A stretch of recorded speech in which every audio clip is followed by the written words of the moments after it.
I'm Zebby Thomas, Outreach and Education Manager with AA Baltimore and the BF. Thanks to everyone for joining us this week and supporting the ongoing series with your donation. Your donation for today's virtual history would go to the National AIA Architecture Foundation to support the Society's Cage project and Diversity and Advancement Scholarship. Please see the link in the chat box below for donations to support this project.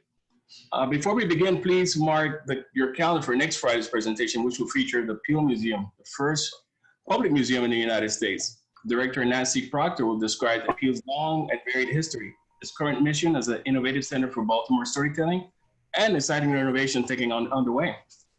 Today's presentation is about the design of Society's Cage, a bold public pavilion sculpted to symbolize the historic forces of systemic racism and build empathy and healing. I would like to introduce the presenters for today's talk. They are from the architecture firm SmithGroup, Dayton Schroeder, AIA, Julian Arrington, Associate AIA, and Chris Wood, AIA. Dayton Schroeder is a design principal who has championed design justice advocacy throughout his career at SmithGroup. As the leader of the firm's Justice, Equity, Diversity, and Inclusion Committee, his charge is to lead design projects that address systemic injustice that architecture and planning have perpetuated for historically disenfranchised communities of color. Julian Arrington is lead designer in SmithGroup Cultural Studio.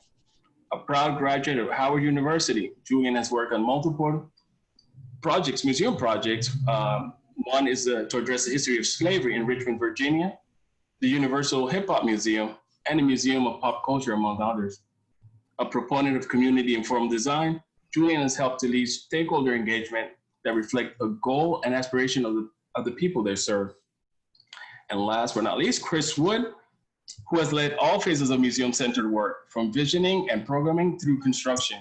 As director of the Cultural Studio at SmithGroup, Washington, D.C.'s office, Chris has helped build a team of interdisciplinary designers focused on cultural work, something rarely found in architectural field. He believes his focus is necessary to tackle this unique challenge inherent in these projects. Society's Cage is currently on view on the National Mall in Washington, D.C. through September 13. We also hope to bring this installation to Baltimore in the near future. Finally, please add your questions to the chat box below, and we'll get to as many of these as at the end of the presentation. And join me in welcoming Dayton, Julian, and Chris. Take it away, gentlemen. Hi, good afternoon. Oh. Yeah, Dayton, you want to kick it off? Should I put the presentation up? Yeah, I thought. Yeah. A different kind of live stream. So thanks, Zebby, and good afternoon to everyone. As Zebby mentioned, my name is Dayton Schroeder. I'm an architect and principal at the SmithGroup based out of our DC office. And so I'm going to present to you today, my colleagues and I, the Society's Cage project. You could flip to the next one, actually, Julian. The next slide.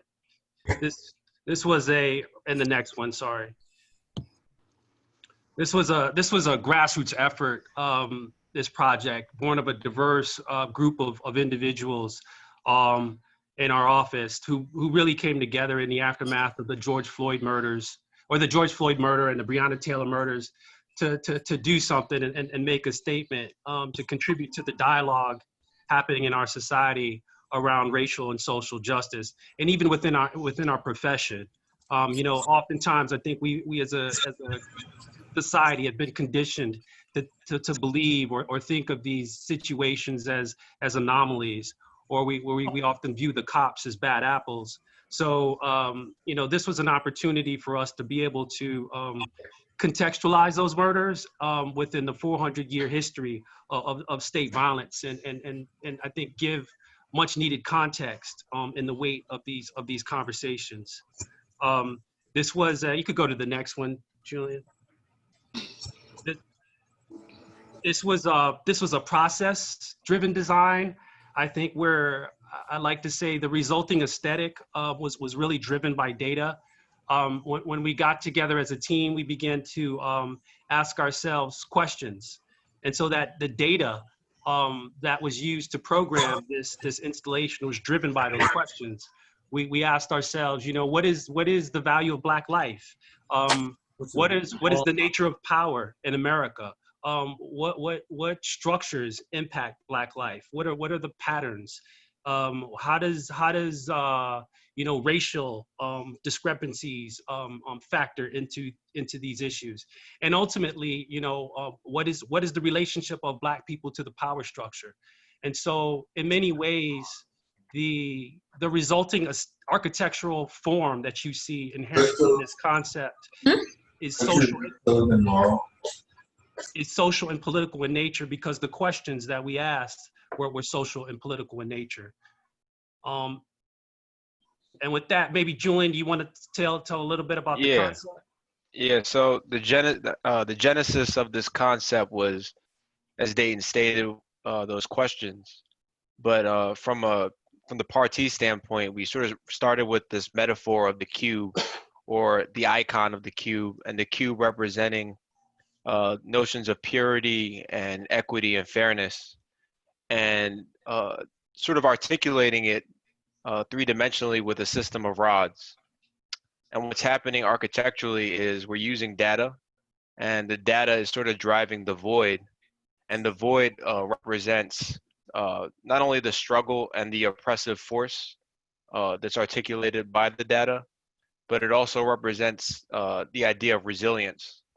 I think experiencing it and going there, you'd really get those sort of like a four-dimensional effect, in which we're using capital punishment, lynching, death by police or civilian killings by police, and mass incarceration, which are four forms of state violence or systemic racism, and converging those over your head to physically sort of manifest a surface that articulates oppressive force and gives people the opportunity to experience this emotively, and also get to a place of empathy and feeling. Within this space, there's 1 in 4 of the bars more or less touch the ground. They're actually all suspended or all hanging. But the idea behind that was to pay reference to the probability that a Black male will be incarcerated. But also, as you sort of proceed through the space, it's almost like an impediment. So along your journey, as you can imagine, if you're not sort of the culture, that there's going to be obstructions. There's going to be this notion of confinement that sort of encapsulate you and limit the ease for prosperity. So as I referenced, there's 4 different data sets that are being used on each elevation, and they're being converged over your head. And we've also articulated the information, which you'll see in a future rendering, of how the information is sort of expressed through the interpretive content as well. But on the elevation, each elevation, there's a bar graph that represents one of the 4 institutions of state violence. And it's almost reminiscent, or it basically suggests the idea of a continuum, and the continuum being 4-dimensional, as I said. And regardless of where you are in time as a Black person, there's always a force of oppression. But I feel like graphically, just to give you a sense of how those graphs are portrayed on the object. So yeah, as you could see. I was going to just add to that. No, you can add. I was just going to say, this is the way I've been describing this. I mean, this pavilion is literally the form and shape of institutionalized racism. Mm-hmm. The sort of imperfect cube, that party, in a sense, is a sort of symbolic representation of undue harm and injustice as a representation on African Americans. And so this data that's inscribed onto those 4 facades in many ways erodes the purity of the facade. It's sort of the hole and the emptiness of the cube is sort of the embodiment of Martin Luther King's dream. It's everything that we try to aspire to, but is unfulfilled within the experience of the African American in this country. And so within the 4 representations of state violence that are being inscribed onto these facades, the ceiling in many ways, that undulating surface is the convergence of these four institutions of state violence. And in essence, we took something very ugly, you know, this institution of racism, and tried to articulate it in a beautiful way to sort of draw people in, so that we can begin to have deep conversations, contextual conversations, and begin to connect the dots from these murders, to show sort of the historic connections. And so just wanted to kind of point that out. And also, it's a very, last thing I'll say, that's what I was trying to remember. It's a fact-based pavilion in a sense. You know, it's not based on my personal opinion or conjecture.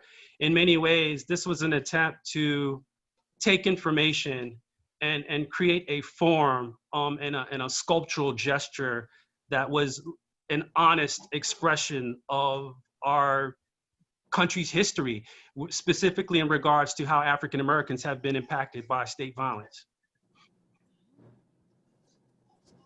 Sorry, Julian. That's fine. So as you can see, both on the apron, we sort of added a layer of text, and the text is an intention to sort of drive home at both a micro and a macro level the different, whether there's a story or a fact that sort of portrays different elements of state violence as they sort of come through time. The rendering itself, not only as a representation of the object or the pavilion, but also sort of emotively sort of drives home our intent. As you can see, everything else is sort of desaturated in the background. And what that really starts to suggest from our intention was this moment of a threshold, and a moment in which people can go inside and sort of get to a space of like a sanctum almost, where you're getting almost like a spiritual sense. So it's like that moment of color, or the moment of empathy. You'll see later in the presentation that, as I sort of just referenced now, the intention of empathy and a moment of education, and really like giving somebody this, shedding light within the confines of the space that we're creating, and allowing them to get to a space to both educate, contemplate, all the words with eight, reflect. But as you'll see later, the intention that we're sort of illustrating right here, where the father and the son are having this moment in which he's hopefully teaching his son about the histories, with the intent that these histories will then later be disrupted, and that we can have the kumbaya moment that everybody really wants. But a strong intention was to sort of what do you call it, unveil truths and force people to acknowledge these untold histories. I would just add that there were two sort of overlays of interpretation here. You know, it's education and empathy. And in the first layer of interpretation, it's more educationally focused, and it's more sort of on the outside of the edifice. So you sort of see those statements, and essentially there's a sort of big idea takeaway statement. There's a brief synopsis, and then sort of a personal account related to each of the four themes around the pavilion. And then once you sort of do the educational, which you have the educational experience on the outside of the edifice, we encourage visitors to actually then go inside the edifice, preferably one at a time, and to participate in an exercise more or less based around building empathy, where we ask that the visitor hold their breath for as long as they can, in reference to the 8 minutes and 46 seconds that George Floyd suffered at the hands of police, and to record a short video, first stating how long they were able to hold their breath, and then just providing a few brief statements on contemplative statements on how they feel in the moment. And then to upload that statement to their respective social media platforms using the hashtag Society's Cage. And so that's sort of what we had sort of envisioned as the sort of interpretive experience, that it have an educational layer, but also sort of in a more emotive, participatory layer that would lead to empathy. And just while we're on the topic, I'm sure the question may arise later. We've sort of inscribed quotes, or quotes are placed along the path. And then the idea of the lights as elements of wayfinding. If you think about slaves taking refuge or whatnot, and there's actually 50 lights. I'm sure somebody may have that question. So I'll pass the baton to Chris. Hey everyone. So I'm just going to talk a little bit about the installation and the logistics of it. I think, you know, for all the architects out there, what was kind of a small miracle to all of us is how quickly this came together. In the span of about 6 weeks from concept to installation. So in that period of time, we designed, engineered, developed and researched the interpretive content, did the graphics, solicited quotes for fabrication, found a fabricator, set up a donation portal through the AIA, figured out all the tax stuff, got a permit, found a site, and got this thing installed. And our goal was to have it installed in time for the March on Washington on August 28th, the 57th anniversary of the I Have a Dream speech. And so that lit a fire under us that was kind of all consuming and drove the momentum of this project coming together. We found a fantastic fabricator who was a friend of a friend, also an architect, Eric Ronning, who owns a metal fabrication shop. He's one of those designers that also needs the sort of tangible outlet of making things with his hands. And it was this perfect partnership where he got it. He came in at a third of what some of the exhibit fab shops were quoting us to build this thing. And did it with a smile on his face. It was just so fantastic to work with. On the site, obviously, we had to design this thing siteless. And so a lot of the site search, we looked at putting it in. We got super lucky. You know, it's hard to say that anything about COVID is lucky, but it canceled every event on the National Mall and freed up a potential permit at what I think is probably the perfect site for this thing as an object situated between the Washington Monument and our, you know, our halls of government at the Washington Capitol. So it required an intense amount of organization. If you can imagine, as a data-driven installation with 500 or so of these rusted steel tubes, each of which had a very particular position. They were all laid out in order. We created sort of a bucket brigade of sorts, handing these things up to individuals on the roof. You can go to the next one. We were our own electrical contractors. We're a multidisciplinary firm, so you know, we had our lighting design group involved. We had an electrical engineer sourcing light fixtures. We developed our own graphics and had them printed. Montiel on the right fabbed all of the physical mounting for the graphics, and it was a hell of a place to work. I mean, as an office for a few days on the National Mall, it was hot, but it was a real generator of amazing camaraderie at the end of this long process in pulling this thing off, and that sense of satisfaction that you might be able to see through the masks on the right. And I was able to hand off the last pipe to Julian to climb the ladder and put that last sort of almost baton-sized pipe into the installation. It was a really touching moment and something I think we'll all never forget. But I think what's been more inspiring out of all this, as much as we've all come together as a team in an amazing way, has been the reactions on the site. And with that, I want to kick it back to Dayton. Yeah, thanks, Chris. Yeah, so for me, you know, my experience with the installation is that I have been blown away at the response. I've said this a number of times, but this has been a true testament to the power of truth telling. I think this is a difficult subject. There are a lot of people, a lot of different demographics of people who we have interfaced with who are coming into this, you know, broad perspectives, different values. And so for me, being able to be objective is a critical way of approaching this type of history. And in many ways, to me, it's a reckoning, I think, for some. It's an opportunity for atonement for some. For others, it's an opportunity for just, you know, contemplation and reflection. But I think in hindsight, it really offers an opportunity for healing for everyone. You know, we opened on Friday, as Chris said, to coincide with the 2020 March on Washington last Friday. And, you know, again, the goal was to educate and build empathy.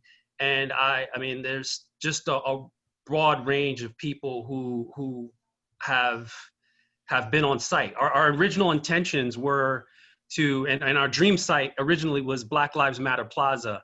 But in interfacing with a lot of the people on this site at the National Mall, we realized, I think in many ways, we would have been preaching to the choir if this stayed at Black Lives Matter Plaza.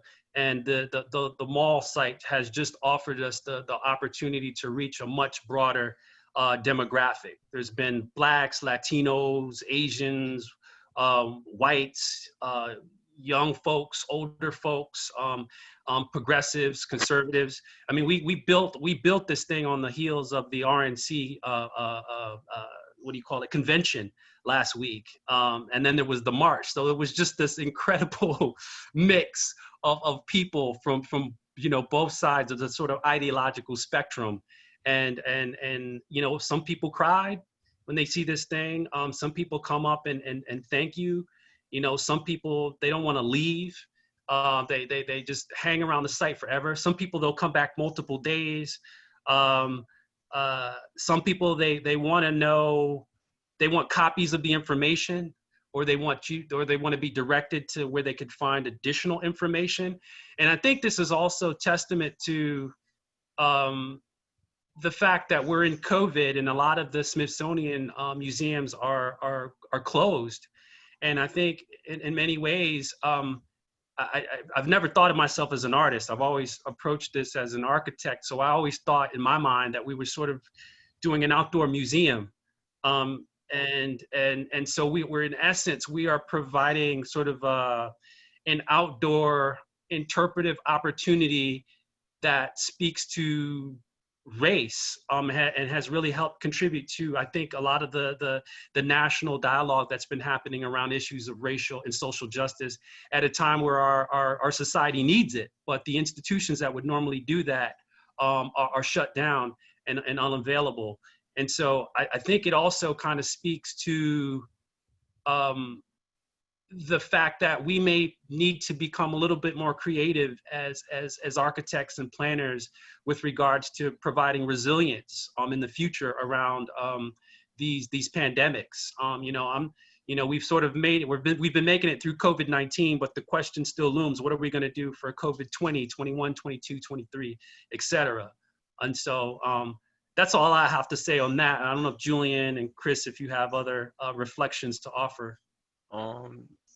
I want to save time for, I guess, questions and a discussion. So I guess I'll just turn the mic over.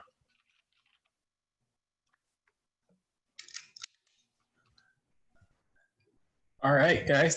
Thank you. That was great. I think it's kind of like a reflection of the Phoenix. For something very ugly, you guys were able to create something beautiful. I think that's a lot of that sentiment is shared in the comment. A question that kept coming up, I can kind of consolidate it, is data. Everyone seems to want to know where you collected the data that informed the design. Boy, we had gone up online and just kind of started to amass just a treasure trove of information related to lynching, mass incarceration, capital punishment, and police violence. And our data guy isn't actually on this call, but and so he would be better to cite those sources. But I can tell you that we had a number of spreadsheets and databases. Like, for example, on the floor of the Pavilion, there's over 10,000 names of victims of state violence, where we list the name of the individual, the date they died, or when they were incarcerated in some cases, and then listed how they died or how they were impacted. And that was just a fraction of what we actually gathered. Boy, if I had more time, I could kind of pull up some of those references, but I honestly don't know. I can't quote them off the top of my head. It's been a whirlwind of a week.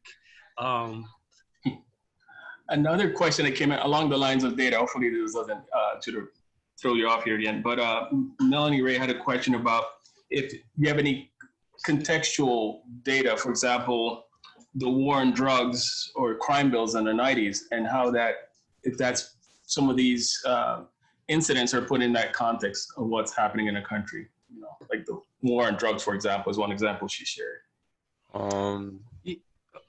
I was just gonna say, I think it's sort of, well, not to preface it, but it to some degree this is an abstraction, but I think within the context of the data that we used, the war on crime does fall under that time frame.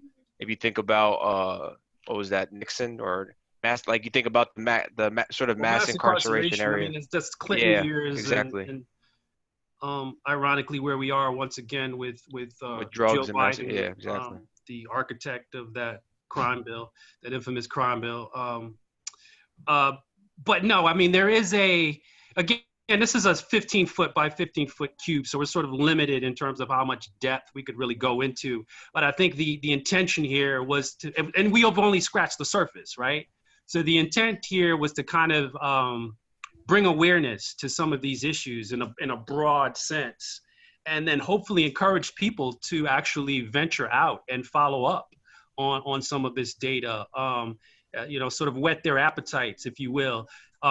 I'd love to do an entire museum on the subject of racism, and there's even been discussions internally, or at least I've expressed the desire to even do a series out of this where, we may be able to kind of sort of use the same criteria and extend it to other ethnic and racial groups, and actually do some more of a sort of comparative analysis, and you'd be able to kind of see the spatial differences of those cubes.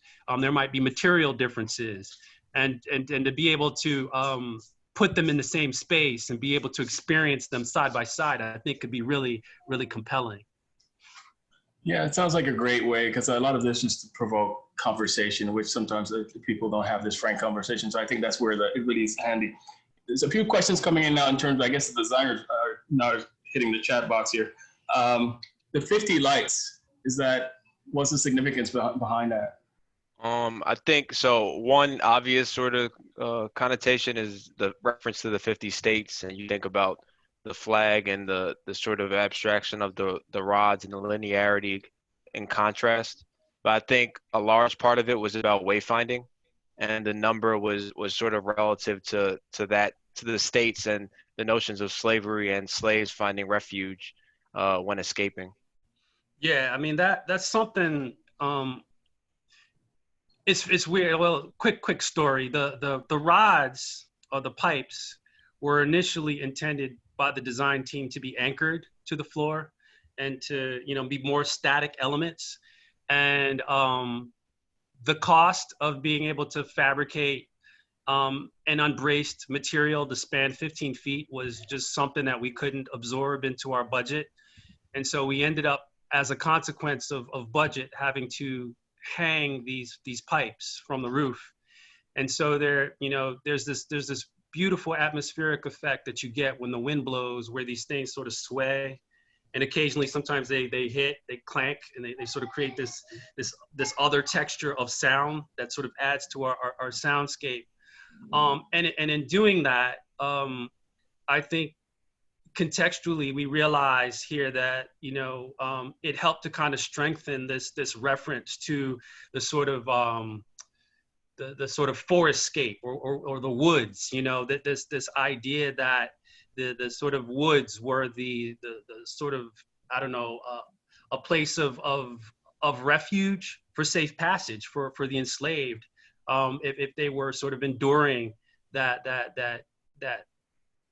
journey of trying to escape slavery, but also a space of deep trauma and suffering, as these were also spaces where we were hunted, tracked, and sometimes lynched. So, so that connotation of these things sort of swaying in the breeze and almost like branches of a tree, gave weight to this idea that those lights, I'm answering your question. Those lights were sort of like the North Star. You think about some of those narratives that you hear about, slaves escaping.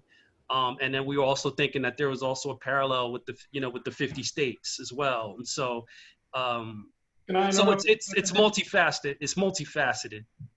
Just to interrupt for just a quick second, I feel like we need to give a shout out to the composers of our soundscape. So one thing that we really mention is that this thing also has an audio component that plays on a loop of 8 minutes and 46 seconds, the duration that George Floyd was deprived of breath. It was composed in 4 movements that basically take you through the continuum of Black history through sound in a very abstract and atmospheric way that adds a quality to this thing that is really fantastic. So I really do encourage any of you who have a chance to come. It's really special at night to take in sort of the all sensory part of it. So we had a group of a producer and composer out of New Orleans that helped compose that for us on a commission. Rainey and UP. Yeah. Well, I know you guys. And initially, that was a layer, because initially we always wanted to do something related to sound that would again evoke or was in reference to the 8 minutes and 46 seconds that George Floyd suffered. And initially, it was just going to be as simple as a simple repetitive tone or sound. And we were talking about the idea of maybe increasing the frequency and pattern of that sound over the duration of the 8 minutes and 46 seconds. And that perhaps there'd be a ding at the end or something, some kind of emotive sound that would be a signature way to kind of, make note of the 8 minutes and 46 seconds. And I think in retrospect, talking amongst ourselves, we realized that it was a great opportunity to get a professional museum involved, professional musician involved to interpret it. I know that this was not the initial site. This was sort of fortuitous that you ended up with this site. Is there any thought of where it will eventually, one of the questions was eventually what will be the home for this? Like where would it reside ultimately? So that's still in the works, but I guess evaluating different sites, I think Dayton and I both sort of expressed this idea of this being a lens, and it's sort of empowered. If you look at the current context, it's empowered by some of the surrounding icons, and you're able to almost view these icons like the monument or the Capitol through the lens of this cage, which kind of changes your perspective about the truths. So ideally, we will find a site, a future site that sort of hints or highlights or references, different iconic aspects of our history. I know you use the word cage, and that's the title of it. Yeah. That's how you derive the dimensions. The 15 by 15, is that alluding to something specific? No, it's more of, honestly, it was more of an abstraction. It was more of just to drive home the intent and the proportions in terms of like the level of intimacy and giving people the opportunity to almost come to a space where they're getting it's like a sanctum almost, and we felt like it was appropriate relative to the intent. It wasn't necessarily a number that we were referencing per se. Yeah, I think in many ways the scale of this thing was something that we just sort of fine-tuned in terms of our emotional response. When we studied we studied a variety of sizes, to be honest with you. And we wanted it to feel monumental. We wanted it to have a sort of feel monumental, but still have sort of a sense of intimacy. And so sort of balancing those two factors was really important here. and even the scale of the statistical bar graphs that you kind of see and how it's articulated was very important in being able to kind of create enough tension within that space, physical tension as you walk through. You know, if this thing was to get too large, I think it would kind of lose that sense of intimacy. And so we felt like this was a nice balance of monumentality and personal, and without sacrificing that personal sense of intimacy that you get when you walk through it. If that makes sense.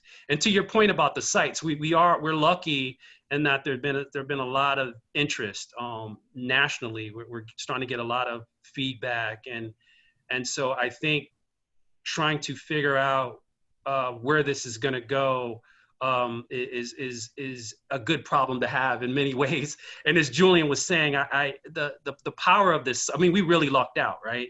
We've designed a monument, and we were able to place it within the context of other monuments. And you know, you have the power of the Washington Monument, which is a symbol of our democracy. You have the Capitol building, which is a symbol of you know, law and order.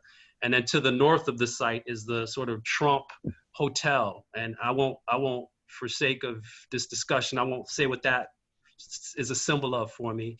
But in many ways, this is the contextual relationship and the juxtaposition of what we did to these other monuments, to me, offers just a wonderful opportunity for critique. It's almost like we've set this in place to almost hold our nation accountable on the nation's front yard, as they call the mall, actually. And so, you know, in many ways, the way I see it, this form of our pavilion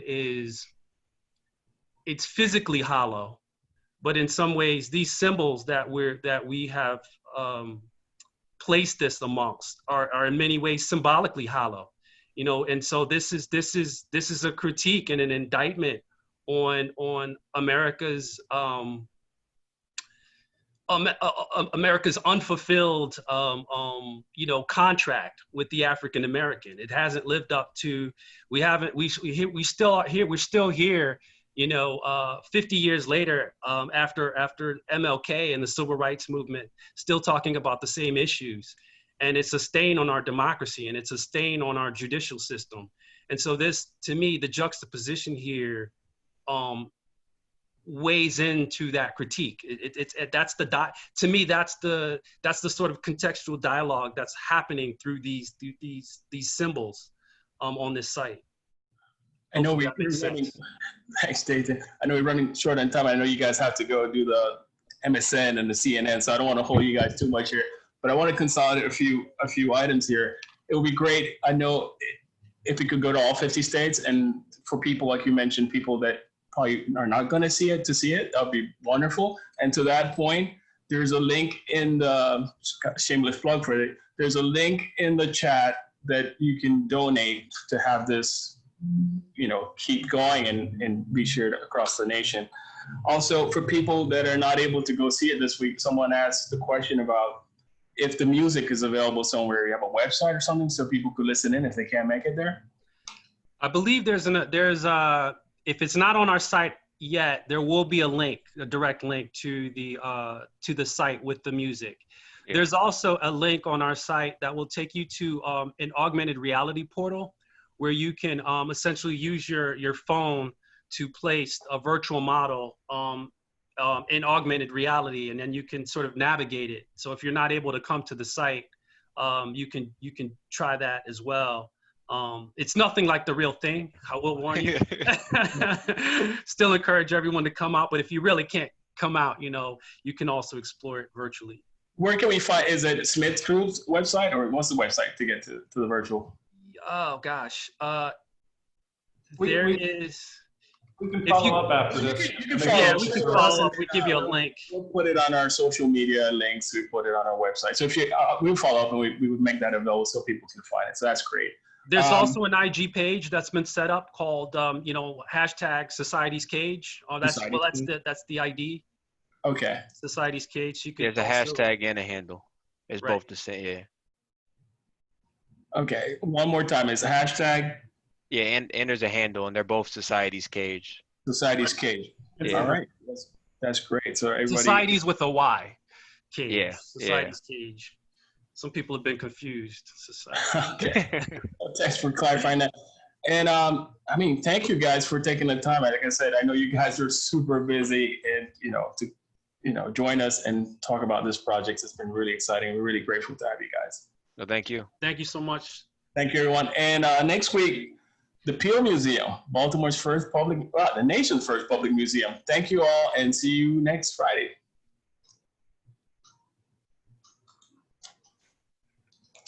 Thanks, everyone.